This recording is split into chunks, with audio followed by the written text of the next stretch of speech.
तर्पणायते यद्विद्या तर्पणायते। पंच परमेष्टि भगवान की जय।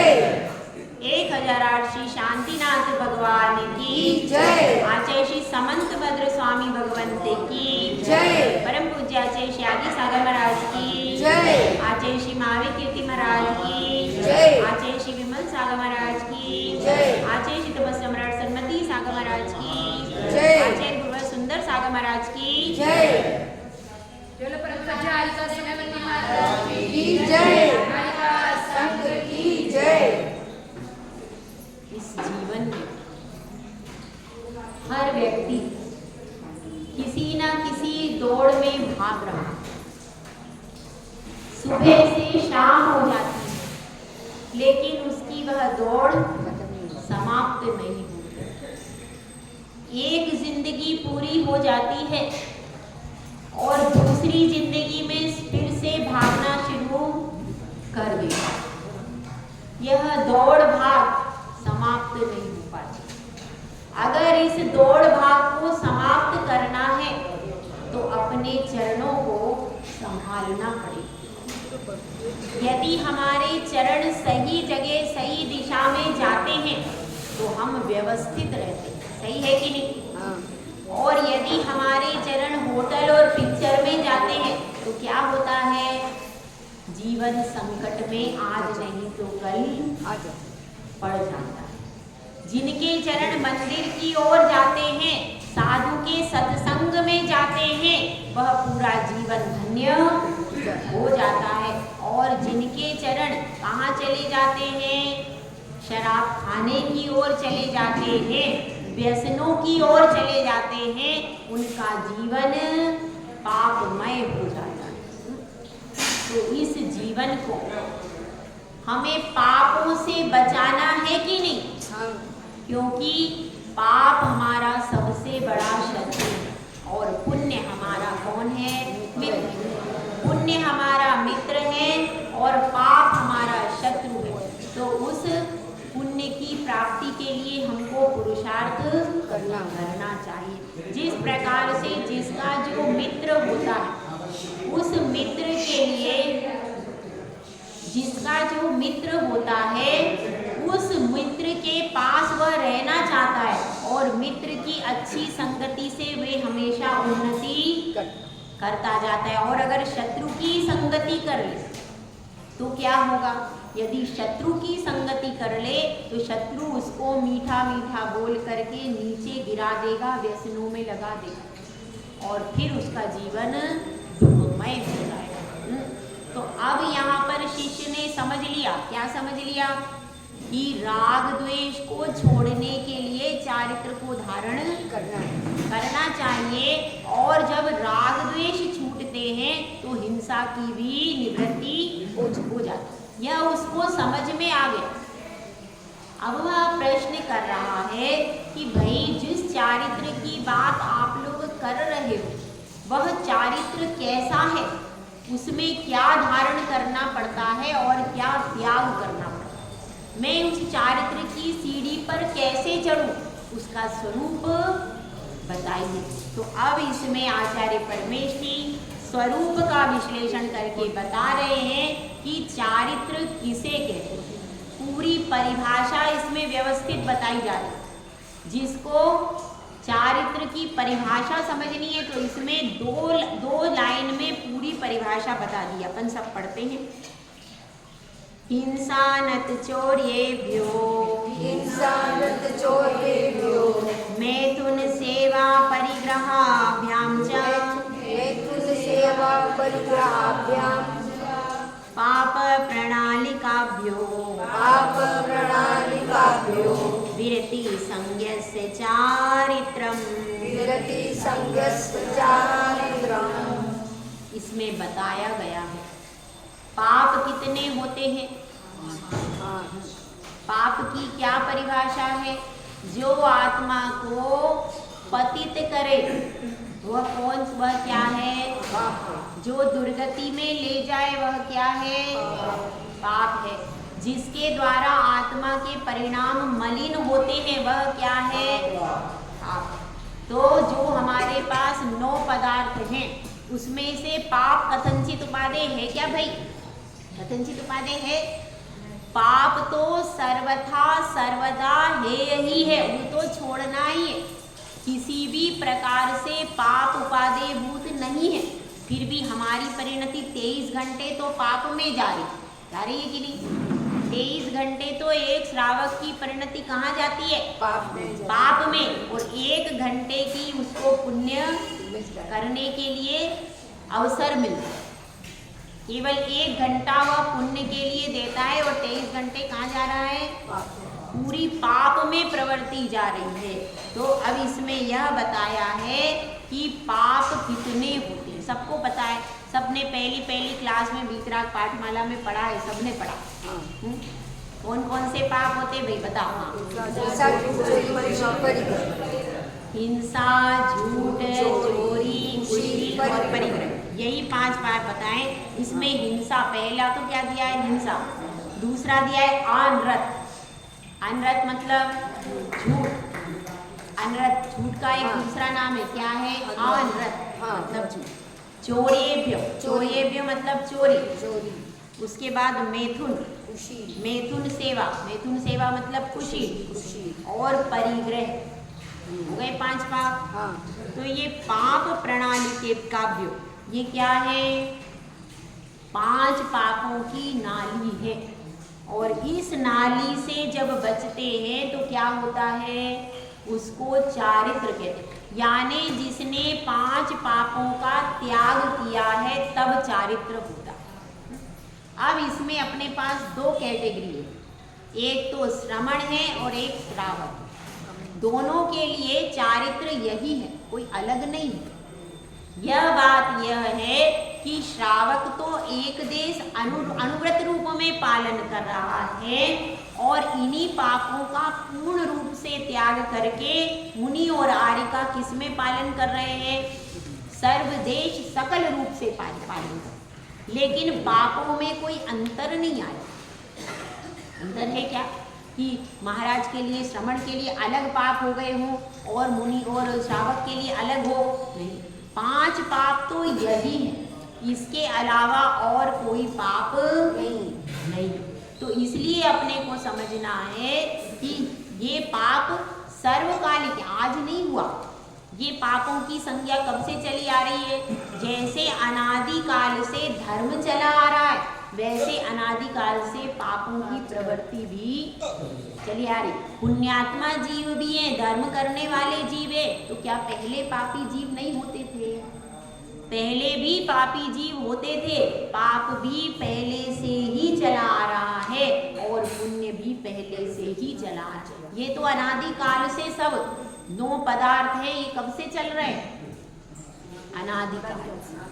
ये हो सकता है कहीं पुण्यात्मा जीव ज्यादा होते हैं, कहीं पापात्मा जीव ज्यादा होते, कम ज्यादा का फर्क हो सकता है। लेकिन फिर भी ऐसा नहीं हुआ है कहीं कि कभी केवल पुण्यात्मा जीव ही हैं, पापात्मा जीव कोई भी। जब तीर्थंकर भगवान थे तो भी पापी जीव थे, कमठ तब भी था, रुद्र तब भी था। उपसर्ग करने वाले मुनिराजों के ऊपर भी 500 मुनियों को घानी में पेल दिया। 700 मुनिराजों पर भयंकर उपसर्ग बलि आदि ने किया। तो पहले भी पापी जीव थे कि नहीं? पहले भी थे। और पहले मुनिराज भी इतने 24 हजार साधु भी होते थे। तो उस काल में 24,000 साधु होते थे पहले। अभी महाराज ने शाम को आपको कथा सुनाई थी, कल की परसों सुनाई थी। तो उसमें 24,000 साधु थे। तो पहले इतने साधु भी एक साथ रहते, एक संग में। कैसे रहते होंगे? पर रहते थे। 96,000 रानियां भी तो एक साथ जब रह सकती, तो 24,000 साधु नहीं रह सकते। स्त्रियों का ज्यादा कठिन है। वो भी रहती है कि नहीं रहती है साथ में। तो इसलिए क्या पहले इतने मुनिराज भी होते थे और उनके चौके भी कितने लगते होंगे, उसकी आप गणना नहीं कर सकते। तो परंतु पहले धर्म ज्यादा था, घर घर चौके लगते थे, व्यवस्था होती थी। श्रावक भी जागरूक रहता था, अपने कर्तव्यों के प्रति जागरूक रहता था। और अब श्रावक कैसा है? बिल्कुल उसको तो जितना सुला दो उतना कम, ऐसी स्थिति हो गई। तो अब अपन यह देख रहे हैं, पहला क्या बताया है, हिंसा। हिंसा किसे कहते हैं? जीवों को मारना, जीवों के प्राणों का घात करना क्या है? हिंसा। हिंसा। और अनर्थ क्या है? झूठ क्या है? बोलना, झूठ बोलना है, जो सत्य नहीं है उसका भाषण करना क्या है? झूठ हो गया। उसके बाद चोरी क्या है? ये सब परिभाषाएं आचार्य परमेष्ठी बताएं, अभी अपन एक एक लाइन में समझ रहे केवल। तो चोरी किसको कहते हैं? दूसरे की बिना पूछे कोई वस्तु ले लेना, उठा लेना, वो क्या हो जाएगा? चोरी। उसके बाद कुशील क्या है? कि अपनी जो अपनी पत्नी है और अपना परिवार है उसको छोड़ करके अन्य स्त्री के प्रति कुदृष्टि रखना, ये सब क्या है? कुशील। ऐसा ही स्त्री का भी हो जाएगा, यदि वो पर पुरुष के प्रति दृष्टि रखती है तो उसका भी कुशील हो जाए। तो अब ये कुशील हो गया। इसके बाद परिग्रह क्या है? जरूरत से ज्यादा पदार्थ को संग्रह करके रखना, ये सब क्या है? परिग्रह। ये क्या है? पाप की नालियां हैं और इनको छोड़ने से क्या हो जाता है? चारित्र को धारण किया जाता है। अब देखिए इसमें एक छोटी सी कथा आती है। एक नागश्री नाम की कन्या थी, ब्राह्मण थी, वो जैन धर्म को पालने वाली नहीं थी, ब्राह्मण समाज से। तो एक दिन वह जंगल में गई। जंगल में गई तो वहाँ पर उसको मुनिराज के दर्शन हो गए। मुनिराज के दर्शन हो गए, उसको बहुत श्रद्धा हुई। तो उसने मुनिराज से पूछा कि मैं इस संसार से दुख से कैसे बच सकती हूँ। तो मुनिराज ने कहा तुम 5 पापों का त्याग कर दो। क्या करो? 5 पापों का त्याग कर दो तो तुम्हें संसार से मुक्ति मिलेगी। तो उसने कहा ठीक है। वह 5 पापों का त्याग करके आ गई। अब घर पर आई। घर पर जो उसके पिताजी थे, तो उसके पिताजी ने कहा तुम कहाँ गई थी, तुम्हें देर कैसे हो गई इतनी? तो वह कहती है कि मैं तो वहाँ जंगल में गई थी और वहाँ पर मुनिराज ने मुझे ये नियम दिया। अरे क्यों नियम लेके आई? जाओ मुनिराज के पास जाओ, नियम उन्हीं को लौटा दो, हमको कोई नियम नहीं चाहिए। अभी तो तुम कुमारी हो, अभी तुम्हारा विवाह आदि करना है। हाँ, पता नहीं तुम्हारे पति कैसा मिला कैसा नहीं मिला, तो अपन कहाँ तक निभाएंगे? तुम उनके नियम उनको वापिस कर दो। तो उसने कहा चलो मैं चलता हूँ, मैं सारे नियम उनको वापिस दे आऊँगी। ऐसा करके वो पिता और पुत्री दोनों चलते हैं। अब रास्ते में जाते हैं तो एक व्यक्ति को क्या कर रहे थे? सूली पर चढ़ाया जा रहा था। उसको देख करके वह पुत्री प्रश्न करती, पिताजी इनको सूली पर क्यों चढ़ाया जा रहा है? तो वहाँ पर सैनिक आदि होते, तो सैनिकों से पूछते हैं कि क्या बात हो गई? तो कहना यह तो बहुत बड़ा हिंसक है, इसने बहुत सारे लोगों को जान से मार दिया है, इसलिए इसको सूली पर चढ़ाया जा रहा। तो वो कहती पिताश्री ये तो सब गलत काम है। हिंसा करने से ऐसा होता है, ऐसा दुख होता है, सूली का दंड मिलता है। हाँ बेटा सही बात है। तो कहना पिताजी इसमें दिक्कत क्या है? मैंने यही तो नियम लिया है कि मैं हिंसा नहीं करूँगी, तो इसमें क्या बाधा है? फिर हाँ बेटा ये ठीक है, ये करने से तो तुमको तकलीफ होगी, राजा का दंड मिलेगा। तो ना ठीक है, एक व्रत ले लो, 4 अपन वापिस कर। ठीक है कोई बात नहीं। आगे और बढ़े। आगे देखा तो एक व्यक्ति था और उसकी जबान काटी जा रही। तो अब वह पूछती है पिताजी ये क्या हो रहा है? तो अब फिर सैनिक से पूछते हैं भाई इसको क्यों दंड दिया जा रहा है? तो ये बताते हैं यह व्यक्ति बहुत धोखेबाज है, सबसे झूठ बोलता है और धोखा करता है। बहुत सब पूरी दुनिया पूरे नगर को परेशान कर रखा है इसने झूठ बोल बोल करके। तो इसलिए इसकी जिह्वा पहले ऐसे ही दंडे दिए जाते थे, पहले इतने बड़े और चौराहे पर दिए जाते थे तो सब लोग देख करके कांपते थे। तो अब क्या होता है? तो वो कहती पिताजी देखो झूठ बोलने से ऐसी सजा मिलती है।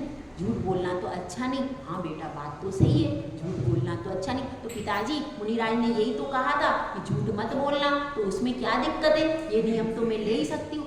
हाँ बेटा ये भी ठीक है, तो ऐसा कर 2 नियम तो तू रख ले, 2 अपन वापिस करके है। ऐसा करके 3 अपन वापस करके आते हैं। ऐसा कह करके वो आगे चले, दोनों बाप बेटी। अब आगे जाते हैं। अब क्या हुआ, एक और व्यक्ति मिला। अब उसको भी दंड दिया जा रहा था। तो वो पूछते हैं सैनिक से, इनको क्या दंड दिया जाता है? अरे आपको पता नहीं है, तो बहुत कुख्यात डकैत है, बहुत बड़ा चोर है, पूरी नगरी में परेशान हो गए, दूसरे नगर में चला गया था, बड़ी मुश्किल से पकड़ कर लाए हैं और अब इसके हाथ काट रहे हैं, जिससे ये दोबारा चोरी नहीं कर पाए। कहती पिताजी है, देखो चोरी करना भी कितना खराब है, अभी देखो इसके हाथ काटे जा रहे हैं, यदि मैं चोरी करूंगी तो मेरा भी ऐसे ही होगा।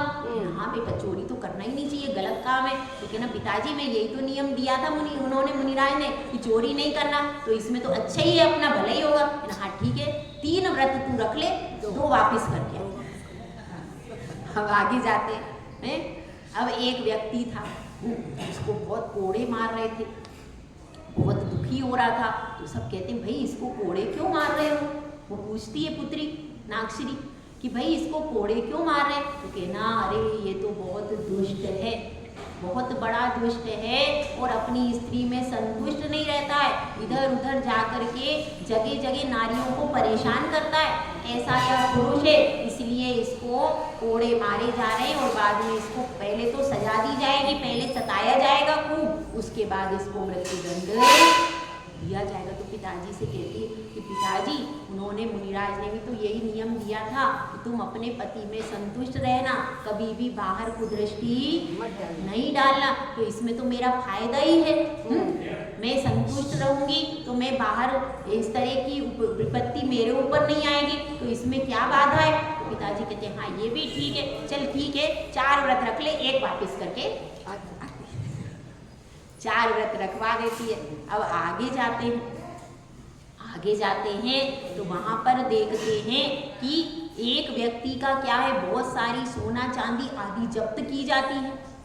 और वहां पर सैनिक खड़े होते। तो अब वो पूछती है ये क्या हो रहा है पिताजी? तो कहना इसने बहुत सारा पैसा क्या कर लिया, संग्रह करके रख लिया, लोग भूखे मर रहे, उनको अनाज नहीं देता है और सब कुछ क्या कर देता है, इतना ज़्यादा संग्रह करके रखता है, इसके पास बहुत धन है, ना खुद खाता है, ना अपने परिवार को खाने देता है, ना नौकरों को देता है और कंजूस है और अपने पास सारा धन इकट्ठा कर करके रख लिया है। तो अब क्या हो गया, अब इसका सारा धन राजकोष में जब्त हो रहा है, राजकोष में जब्त हो रहा है और इसको अब सजा दी जाएगी। तो अब वो कहती है कि पिताजी इतना सारा धन का क्या करेंगे, हैं हमारे साथ तो कुछ जाएगा नहीं और ज़्यादा इकट्ठा करेंगे तो राजा में टैक्स लगा करके सरकारी ले जाएगी।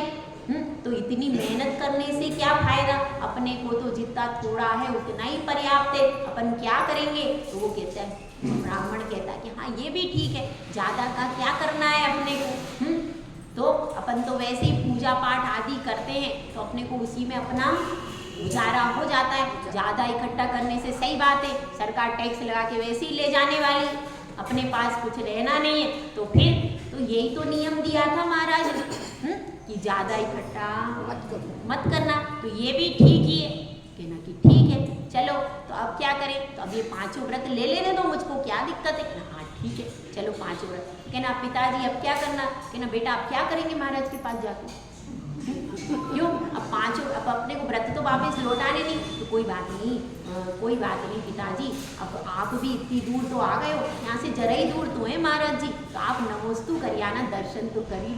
हाँ ठीक है कोई बात नहीं, महाराज ने अच्छे ही नियम दिए, इससे तेरा कल्याण ही होगा, चलो मैं भी दर्शन कर लेता हूँ। तो नागश्री अपने पिताजी को लेकर के कहाँ जाती है? मुनिराज के पास में दर्शन करती है और फिर वो नियम लेती है उनसे विधि पूर्वक, और ज़्यादा उसका श्रद्धान कैसा हो जाता है, बढ़ जाता है और उसके पिता का भी श्रद्धान हो जाता है। तो ये कहानी अपने आगम की कहानी, नागश्री नामक कन्या की कहानी। तो पहले इस तरह के दंड दिए जाते, अब नहीं दिए जाते। अब तो कोई व्यक्ति कितना बड़े बड़े अपराध करते हैं, 10-20 साल करने के बाद बेल हो जाते हैं और आकर के वो दोबारा परेशान करने लगते हैं। ऐसा स्थिति पहले इतने कठोर दंड चौराहे पर दिए जाते थे कि व्यक्ति पाप करने से डरता था, दोबारा पाप नहीं करना। तो अब इस तरह से ये 5 पाप हैं और ये 5 पाप हमारे लिए कभी भी हितकारी नहीं है। इनको क्या बताया है? पाप प्रणालिका काव्यो, जैसे नाली होती है ना, तो ये पापों की नाली। और भी एक उपमा दी जाती है इसको, 5 मुख, जैसे एक सिंह होता है, पंचानने, ये हमारी जब हम कौन सी भक्ति, पंचगुरु भक्ति पढ़ते हैं, उसमें आता है पाप पंचानने, जिसके 5 मुख है। ऐसा सिंह कौन सा है? हिंसा, हिंसा, झूठ, चोरी, कुशील और परिग्रह। तो सिंह का मुख क्या हो गया? हिंसा। सिंह का मुख किसका रूप है? हिंसा का। उसके दोनों पंजे काय के रूप है? झूठ और चोरी के। और उसके दोनों पैर कुशील और परिग्रह के। इस प्रकार से यह हिंसा का सिंह बताया। इसमें पंचगुरु भक्ति में हमारी जो पंचगुरु भक्ति पढ़ते हैं उसमें आता है। घोर संसार भीमाडवी कानने, तिख विरालण पाव पंचानने, नठ मगाण जीवाण पह देसिया, वंदिमो ते उवज्झाय अमहेसया। यहाँ पर उपाध्याय परमेष्टि की स्तुति करके कहा गया है कि उपाध्याय परमेष्टि कैसे होते हैं। घोर संसार भीमाडवी कानने, यह संसार बहुत घोर है और इसमें भीम अटवी है, ऐसा वन है, अटवी रूपी महावन है। तिख, घोर संसार भीमाडवी कानने, तिख विहरालनः पाव पंचानन। और उसमें पाप रूपी सिंह है, उसके पंजे कैसे तीक्ष्ण है, उसमें पंजों में कैसे तीखे नाखून है उसके पंजे। तिख और विकराल है, विकराल स्वरूप है और तीखे उसके नाखून है। किसके? पाप रूपी पंचानन यानी सिंह। पंचानन यानी जिसके 5 मुख होते हैं, एक मुख हिंसा का, 2 पैर काय के, झूठ और चोरी के, और पैर और 2 हाथ होते हैं काय के, झूठ और चोरी वाले, और नीचे के पैर किसके प्रतीक हैं? तो इस तरह से यह क्या है? पाप रूपी पंचानन बैठा है यहाँ पर, इस संसार की अटवी में बैठा है। और उनसे कौन बचाता है? नठ मगाण पह देसिया। जब हमारा मार्ग नष्ट हो गया, हमको कुछ समझ में नहीं आ रहा है, तो उपाध्याय परमेष्टि अपने ज्ञान से बता देते हैं कि भैया इधर से मत जाओ, इधर वो पाप रूपी से बैठा है, वे हमारे को सही रास्ता बता देते हैं, तो हम पाप रूपी सिंह से बच जाए। तो इसलिए अपने सबको ये पाप रूपी सिंह से बचना है कि नहीं?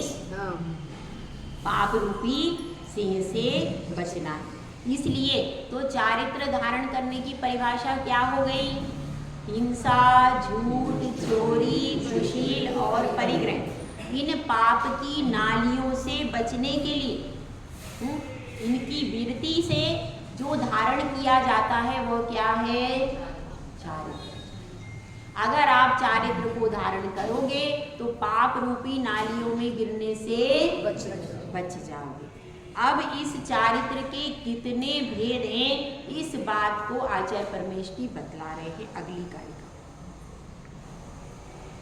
देखिए, सकलम विकलम चरणम, सकलम विकलम चरणम, तत्सकलम सर्वसंग विरतानाम, तत्सकलम सर्वसंग विरतानाम, अनगाराणाम विकलम, अनगाराणाम विकलम, सागाराणाम ससंगानाम, सागाराणाम ससंगनाम।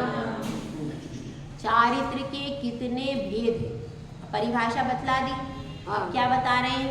चारित्र के भेद कितने होते हैं। तो चारित्र के भेद कौन कौन से हैं? सकल चारित्र और विकल चारित्र, 2 भेद हैं। कौन कौन से हो गए? सकल चारित्र और विकल चारित्र।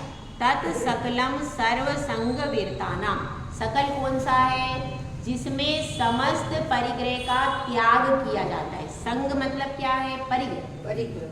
संग मतलब परिग्रह। तो सर्व संग वितानम, जिसमें संपूर्ण परिग्रह का त्याग किया जाता है, तत्सकलम, वो क्या है? वो सकल चारित्र। अनगाराणाम, और उसका नाम क्या है? अनगा। जो घर का त्याग कर देते हैं। और मुनिराज होते हैं, वो आरिका होते हैं, उनका क्या है? उनका संपूर्ण परिग्रह का त्याग। वो क्या हो गया? संपूर्ण परिग्रह का त्याग करने वाले महाव्रती होते हैं, तो उनको क्या नाम दिया? अनगा। अब विकलम क्या है? विकलम सागाराणाम ससंगाना। विकल चारित्र, विकल चारित्र में कैसा है? सागाराणाम, जो घर में रहते हैं उनका भी कौन सा चारित्र है? विकल चारित्र। और वो कैसा है? वो परिग्रह से सहित। कौन? श्रावक। दो प्रकार का चारित्र है। अकेले मुनिराजों के लिए नहीं है भैया, आपके लिए भी व्यवस्था दी है। आपका विकल चारित्र है और मुनिराजों का संपूर्ण चारित्र। आपका एक देश है, उनका कैसा है? सर्वदेश चारित्र। तो ये दो प्रकार के भेद किए गए, समझ में आ रहा है? हाँ। तो इसमें सकल चारित्र में क्या होता है? सब परिग्रह हिंसा, का झूठ, चोरी, कुशील और परिग्रह, हाँ। इन 5 पापों का पूर्ण त्याग। किसी भी प्रकार की हिंसा नहीं कर सकते भैया, ना तो आरंभ जनित कर सकते। आरंभी, उद्योगी और संकल्पी, आरंभी, उद्योगी और विरोधी, इन सब हिंसाओं का पूर्ण त्याग होता है। मीरा होता है कि नहीं? हाँ। होता है। महाव्रतियों का यह सारा त्याग होगा। उनका कुछ भी, वो इनमें से एक भी चीज नहीं कर सकते।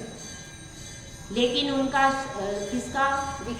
विकल चारित्र वालों को एक देश का पालन करना, उनका एक देश। और वो कैसे होगा ये सब आचार्य श्री आगे धीरे धीरे बताएंगे कि एक श्रावक को कैसे क्रिया को करना।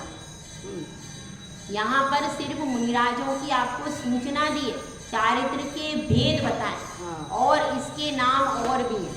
एक देश चारित्र और सर्वदेश चारित्र, यह भी भेद।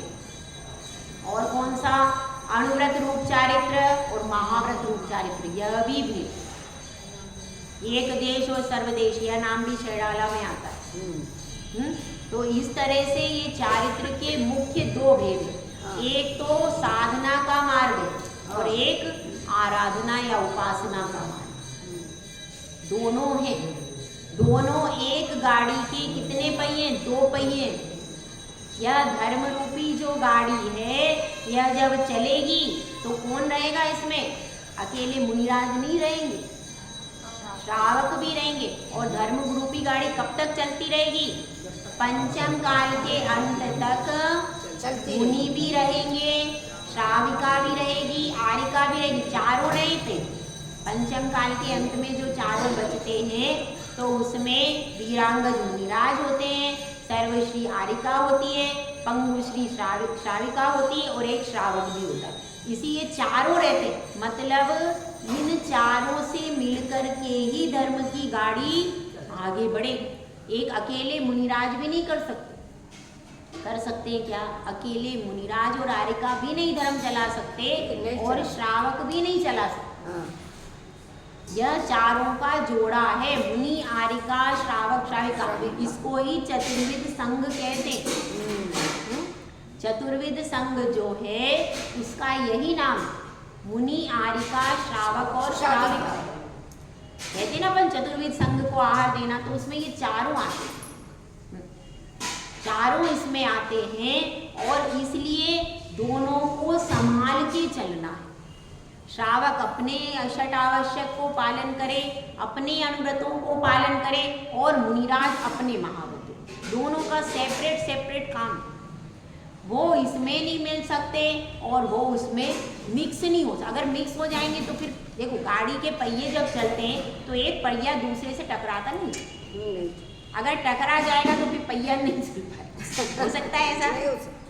एक पहिया यदि दूसरे से टकराएगा तो गाड़ी चलेगी क्या? नहीं चलेगी। धर्मेंद्र भैया की चल जाती है।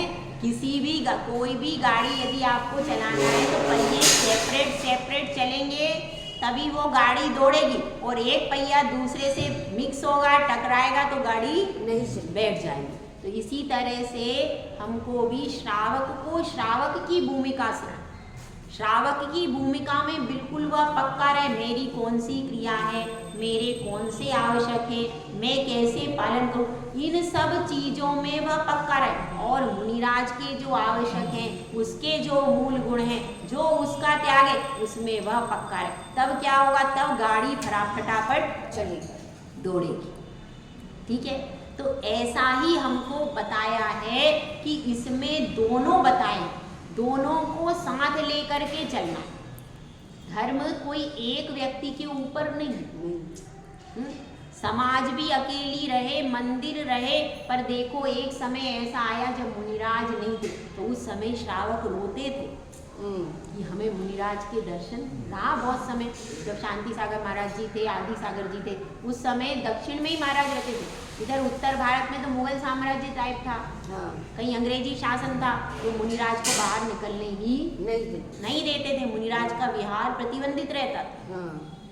तो उस अवस्था में लोग मुनि श्रावक रो रो के रह जाते थे, पर उनको दर्शन नहीं होते। तो अपन तो बहुत अच्छे काल में आए, ऐसा मत सोचना। कम से कम उस समय मुगल काल में और अंग्रेजी शासन में तो नहीं उत्पन्न हुए।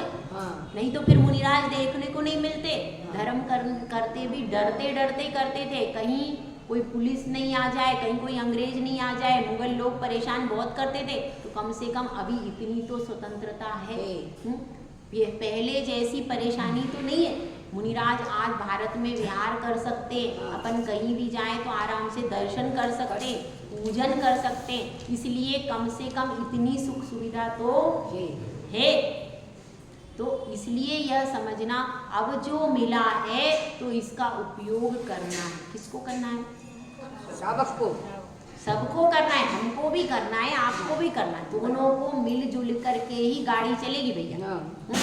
आप भी अकेले धर्म की गाड़ी नहीं चला सकते। कितना ही आप शास्त्र पढ़ लेना, उसके बाद भी अकेले धर्म की गाड़ी नहीं चलेगी। आपको भी मुनिराज की उपासना करनी पड़ेगी, धर्म की उपासना करनी पड़ेगी, और मुनिराज को भी आगे साधना करनी है। तो हीन सैनन है, तो उनको भी आहार निहार और विहार के लिए श्रावक के साथ ही चलना पड़ेगा, अकेले नहीं चलना पड़ेगा।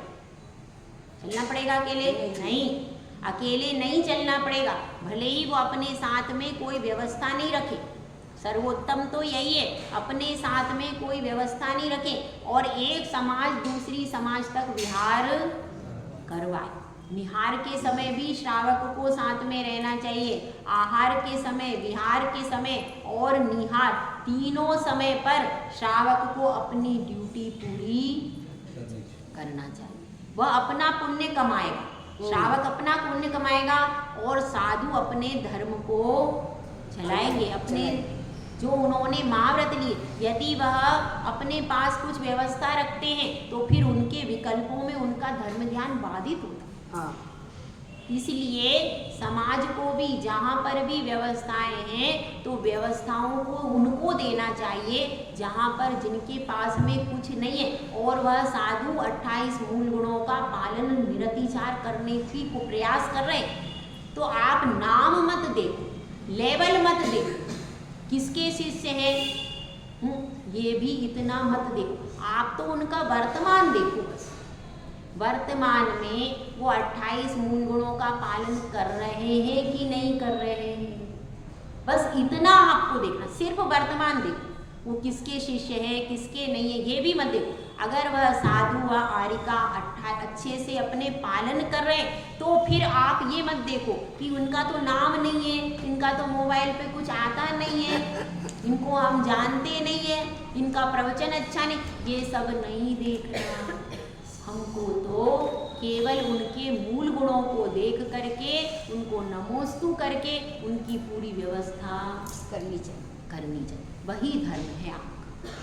क्योंकि देखिए नाम तो कहीं भी नहीं रहेगा, लेकिन आप उन 28 मूल गुणों के धारी साधु की व्यवस्था करके बहुत बड़े पुण्य को कमाओगे।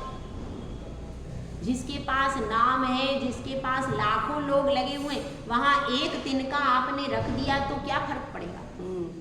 लेकिन जहां पर जो साधु ज्यादा बाहर प्रपंच में नहीं है, जो ज़्यादा फेमस नहीं, उनका यदि आप व्यवस्था करवा देते हो तो आपको बहुत ज़्यादा पुण्य की प्राप्ति होगी। ये समझ लेना कि आपने भाई उस समय पर धर्म की रक्षा की।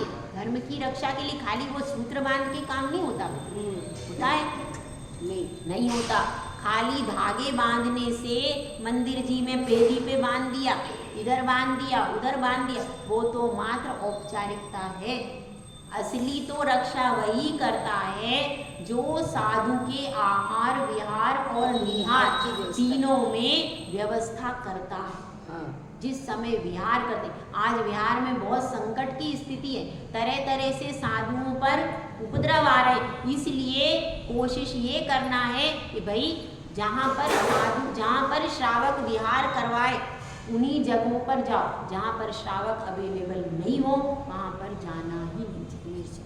जहाँ पर धर्म चल रहा उन्हीं क्षेत्रों में, क्योंकि साधु को अपना संयम हर प्रकार से बचाना है। और जरा सा भी विकल्प आता है तो फिर क्या हो जाता है, फिर धर्म ध्यान में बाधा आती ही। इसलिए तो आप लोगों का भी कर्तव्य है कि धर्म की गाड़ी पंचम काल के अंत तक चलेगी, ऐसा हमारे आगम में कहा गया। तो इसको चलाने के लिए अपन दोनों को हिल मिल करके रहना, हिल मिल करके रहना है और साधुओं को भी संभालना है और आपको अपनी चर्या को भी पालन करना है, जिससे यह जो धर्म का रथ है यह आगे आगे चलता रहे और हमारा जो तीर्थंकर भगवान की जो वाणी है उसका प्रचार प्रसार भी होता रहे, साधुओं की भी रक्षा होती रहे और आपका भी पुण्यवर्धन की क्रिया होती रहे। जय बोला जय सुंदर सा महाराज की जय।